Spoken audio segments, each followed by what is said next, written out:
Hi everyone and welcome to the next video of Thriving in EFL. I'm super happy that you've decided to come back and watch another one, and I'm very excited because today's topic is quite a tough cookie for a lot of you. I've heard some feedback, so this is me helping you based on what I heard and what you need to know how to do. So hopefully it will be useful. Let me know how you found it in the comments below, and let's begin. Let's dig in.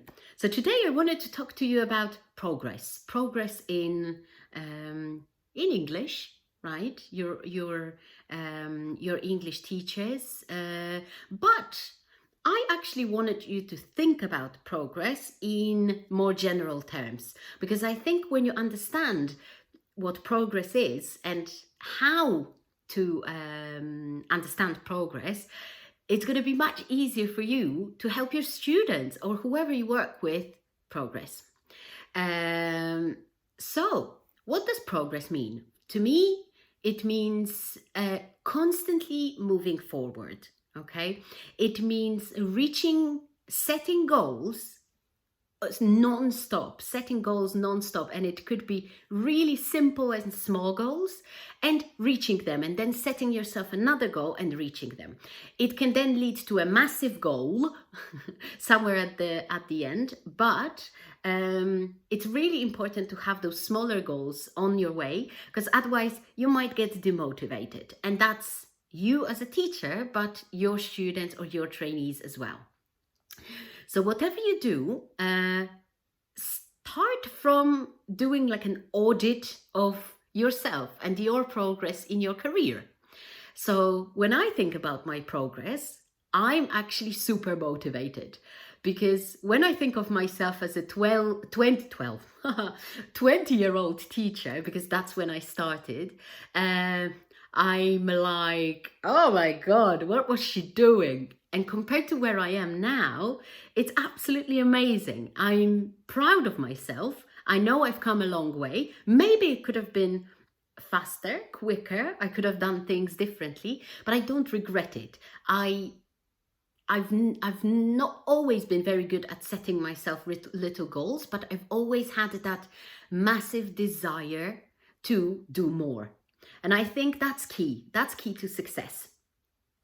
So when I think of myself, I can see a teacher of children, then a teacher of teenagers, then completing my MA and my CELTA, moving to a different country, teaching multilingual learners as a non-native speaker, then teaching even more and more, then doing my Delta, then becoming a manager in a language school. And all those little things, they come up to where I am now.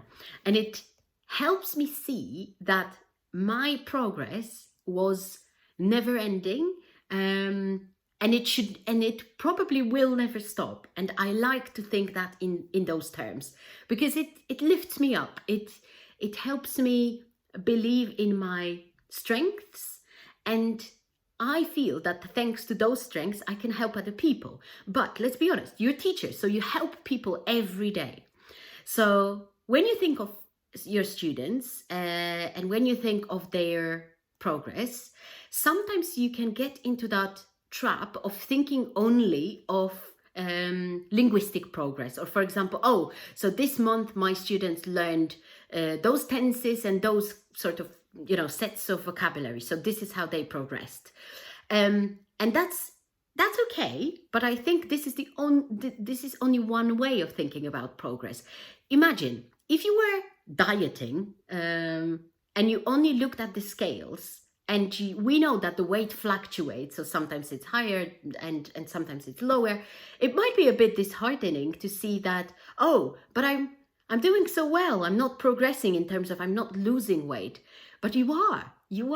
There are other things that prove that you are actually making progress. And the same with your students. So when you look at it from a different perspective, your students are gaining confidence. Your students are learning some very useful habits. So they come to your lessons quite regularly, hopefully.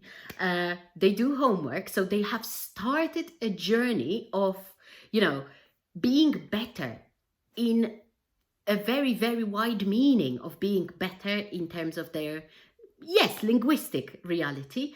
But they're getting better in so many different aspects of their life. So when you look at it from that perspective, I think it's just great. So how do you help them progress? I would show them exactly that.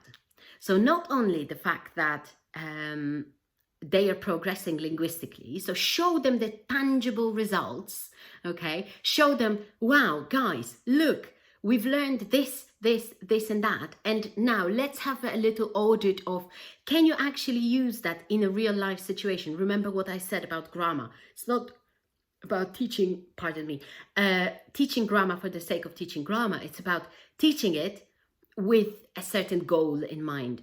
So show them that. Ask them whether they can use it in real life situations. Same with vocabulary, same with confidence, same with fluency, same with listening. How do you measure that somebody's become better at listening? That they are not afraid of those tasks, that they are getting better at, oh, okay, when I heard it for the first time, I didn't know what they were talking about in that audio or whatever. But now I actually understand. And the fact that I only answered, 5 out of 7 questions correctly, doesn't mean that I'm not getting better. I am getting better. It's my brain adjusting. So there are all those little things that you can show them that are proof of them getting better. So again, focus on the results. And I hope you know that in order to get to those results, there need to be some smart aims, okay? So my practical tips for you today to take away and try and do with your students is that you set some goals for the next, say, month, for the next quarter or the next 6 months, and come back to them regularly, okay? See if they are getting closer to those goals, but make sure that the goals are quite versatile. So it's not only, oh, I've learned this, and that in terms of grammar and vocabulary. It's also about things like confidence, being better at listening, being better at reading, or whatever else is there that you're doing. And then it's going to be much easier to sort of create that hype around them making progress, because it is very rare that people are not making progress. You would have to have a really, really difficult material to work with. But I think most people do progress. They just do it at their own pace and in different ways. Okay. And again, the metaphor of losing weight, I think, is a very relevant one, because I'm a person who loses weight, then plateaus. Okay. But then I can see so many other different important things, such as I'm feeling much healthier, I've got much more energy, I sleep better. Okay, so these are the other things that I notice and that help me go on, move forward.